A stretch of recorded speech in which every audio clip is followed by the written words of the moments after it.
Japan is still wrestling with a nuclear crisis 3.5 months after the Fukushima plant began leaking radiation.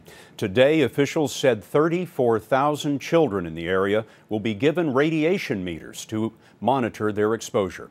Lucy Kraft went to Fukushima and found that parents there have good reason to be worried.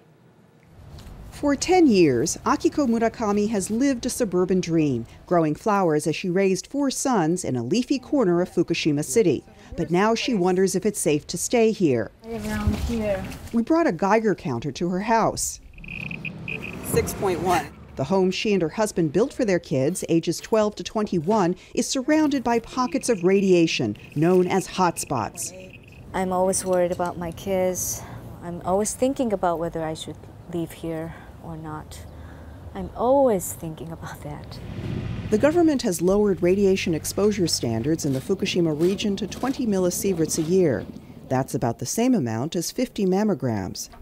Fukushima City is 40 miles from the nuclear plant, the source of the radiation. But Japan is telling its residents that there's no additional risk.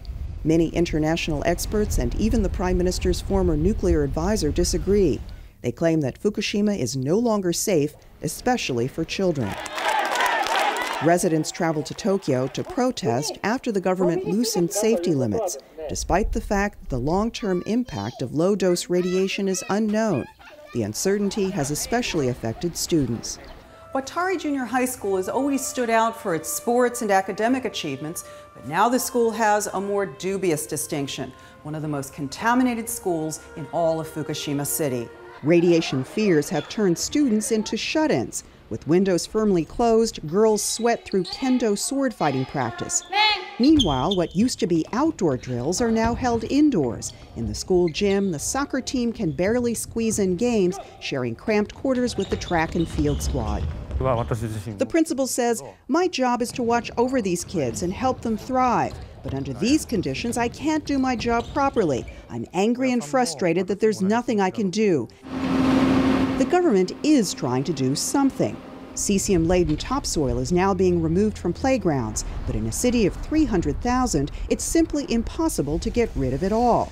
So parents who can are voting with their feet. At the Soromame Daycare Center, these are some of the few kids left. Most of the children have moved out of town with their parents. Founder Sadako Monma vows to carry on, but she can't pay her rent anymore. The rest of the world must be thinking, what on earth is wrong with Japan? Where's the sense of crisis, she says. Why isn't our government protecting us? Akiko Murakami, meanwhile, is losing sleep over the worst-case scenario. My biggest fear is my children's health. I'm worried that after 10 years or 20 years that they would come down with something like cancer. I don't know what. If that happens, I would be the person responsible. And those fears are moving the family closer toward leaving their home behind.